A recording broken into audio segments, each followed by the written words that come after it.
Merhabalar dostlar, ben Avcı Modding TR'den Kerem. Bugün sizlerle Project Alpha hakkında merak edilen soruları cevaplamak için bir video kaydediyorum.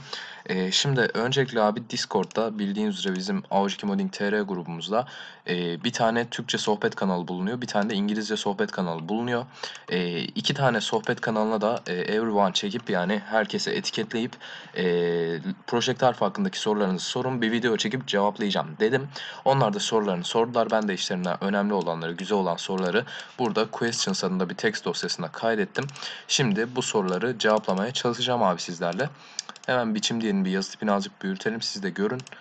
14 yeterli. Evet. Şimdi başlayalım abi. İlk soruyu şöyle almışız. Alternatif senaryo yaparsanız mod içine almak bir şans var mı abi? Tabii bunları bir de çeviriden yardım alarak çevirdiğimiz için birazcık kötü çevirmiş olabilir. Ama sanırım sadece bunu kötü çevirdi. Her neyse. Şimdi bu diyor ki senaryoda, özür dilerim, modda alternatif senaryolar bulunacak mı? Biz moda sadece normal senaryoları yapmayı düşünüyoruz. Alternatif senaryo yapmayı düşünmüyoruz ama tabii ki de update'lerle getirebiliriz alternatif senaryoları ya da senaristler, diğer senaryo yapımcıları bu moda büyük ihtimalle birçok senaryo yapacaktır. Yani bir Kaiserreich yapan, bir alternatif senaryo yapan da çıkar büyük ihtimalle. Dolayısıyla yani ilk sürümünde bir alternatif senaryo bulunmayacak ama yüksek ihtimalle bir dahaki sürümlerde ya da mod yayıldıkça senaryo yapımcıları bu moda senaryolar yaptıkça alternatif senaryolarda bulunacaktır modda büyük bir ihtimalle. Aynı şekilde bu soruda Kaiserreich senaryosu bulunacak mı diyor. Kaiserreich tabi alternatif senaryo olduğu için yüksek ihtimalle bulunmayacak. Tabi dediğim gibi update'lerle eklenebilir. Şimdi I would like to ask about the mod storage capacity diyor. Modun boyutunun ne kadar olduğunu soruyor abi. Şimdi ben dün baktım modun boyutuna. Yaklaşık bir 100 MB'tı. Yaklaşık 90 binde dosya var. Tabii bu şu anda bitmemiş hali. Yani mod çıktığında yaklaşık bir 120 MB civarı olacak abi. Çok büyük bir yer kaplamıyor.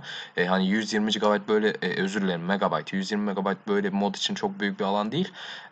Dolayısıyla hani çok fazla sıkıntı çekmezsiniz diye düşünüyorum.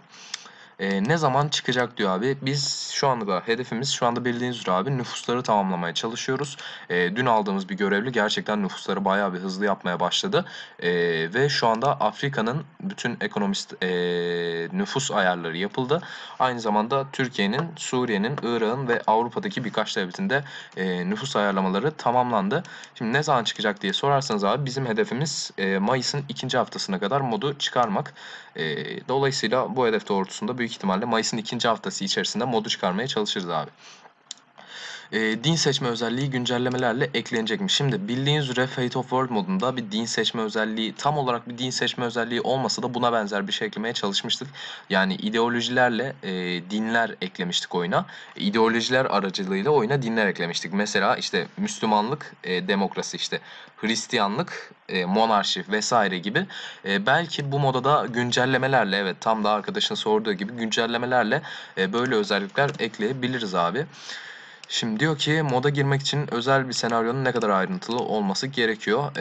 Ya şu anda abi senaryo yapımcısı alma ihtiyacımız yok. Dolayısıyla mod çıktıktan sonra siz belki senaryolar yapıp paylaşabilirsiniz. Buna biz karışmayız.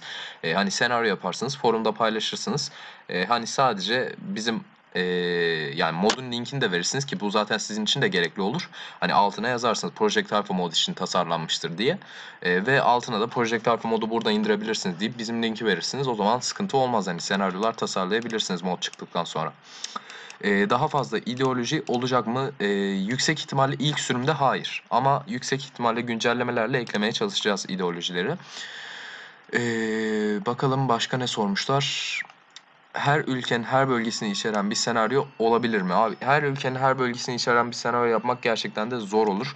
Nedeni de şu ki şimdi her bölgenin, her ülkenin her bölgesi diyorsun. Yani bayağı bir medeniyet eklemek demektir bu.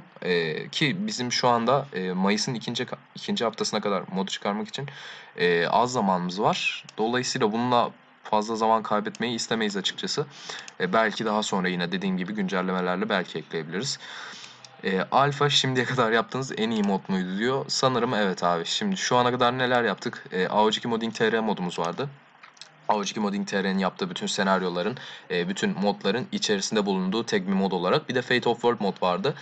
Şu ana kadarki en güzel modlar o ikisiydi büyük ihtimalle ama sanırım Project Alpha bunları geride bırakacak. Şekillendirilebilir devletlerde geçmişte yaşamamış devletler bulunacak mı? Yani ne bileyim Turan gibi mesela bunun gibi şeyleri sormak istiyor. Bulunmayacak abi, sadece ülkelerin geçmişte yaşamış devletlerini şekillendirilebilir medeniyet olarak oluşturacağız. Örneğin Yunan'a Bizans oluşturmak gibi ya da Türkiye'yi Osmanlı oluşturmak gibi vesaire. Ve ittifak isimleri güncellenir mi? Axis Alliance, Birleşmiş Milletler, NATO gibi. Şimdi biz bu hatayı Modern World Without senaryosunda bir ara yapmıştık. Modern World Without senaryosunda Birleşmiş Milletler, pardon NATO eklemiştik. Ve sıkıntı şu ki eğer böyle bir ittifak eklerseniz abi şu oluyor. Mesela ben NATO diye bir ittifak oluşturdum. NATO'ya dahil olan bütün ülkeleri oraya ekledim. Şimdi diyelim ki Almanya'ya birisi savaş açtı. Sonra abi herkesi o savaşa çağırıyor. Yani sürekli size bildirimler geliyor. Herkes o savaşı sizi çağırmaya başlıyor. Her tur geçemediğiniz bildirimler geliyor. Yani bu bildirimleri geçemiyorsunuz. Bir cevap vermek zorundasınız. Ya kabul edeceksiniz ya reddedeceksiniz. Turlar boyunca reddetmekle uğraşıyorsunuz abi. Modern World Without'ın 4. sürümünde bu hatayı yapmıştık. Fakat bir daha bu hataya düşmeyeceğiz.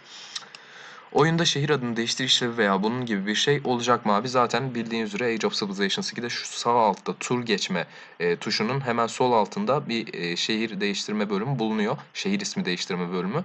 Buradan şehrin ismini yine normal olarak değiştirebilirsiniz.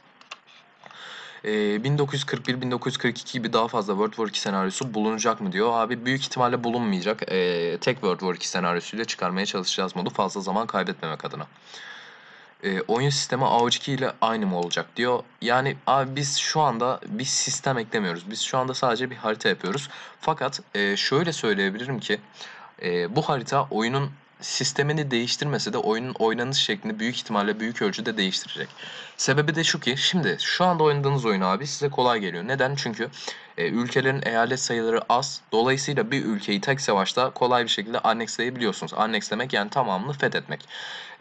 Bir ülkeyi bir savaşta kolayca annekslemek yerine belki de bu mod sayesinde birkaç savaş gerekecek. Yani mesela siz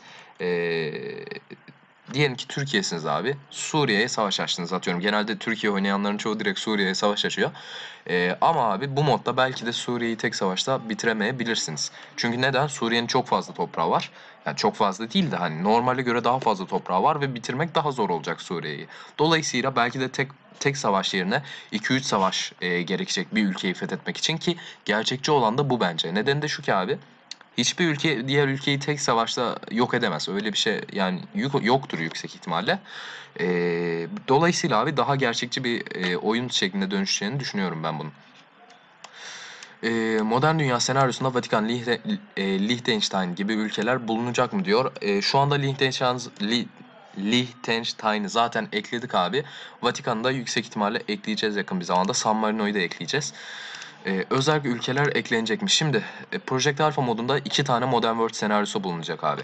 Bunlardan bir tanesi normal 2020 yılında geçen sıradan bir Modern World senaryosu, bildiğimiz Birleşmiş Milletler'in olayladığı devletlerin bulunduğu bir Modern World senaryosu.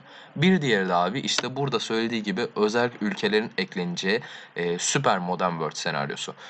Dolayısıyla abi isterseniz Modern World senaryosunu oynayabilirsiniz. İsterseniz de bunun gibi özel ülkelerin vesaire eklendiği daha fantastik bir Modern World senaryosunda da oynayabilirsiniz abi. Tamamen size kalmış. Biz dediğim gibi 2 tane Modern World şeklinde çıkaracağız. Bir tanesi Super Modern World, bir tanesi de sıradan bir Modern World senaryosu olacak abi.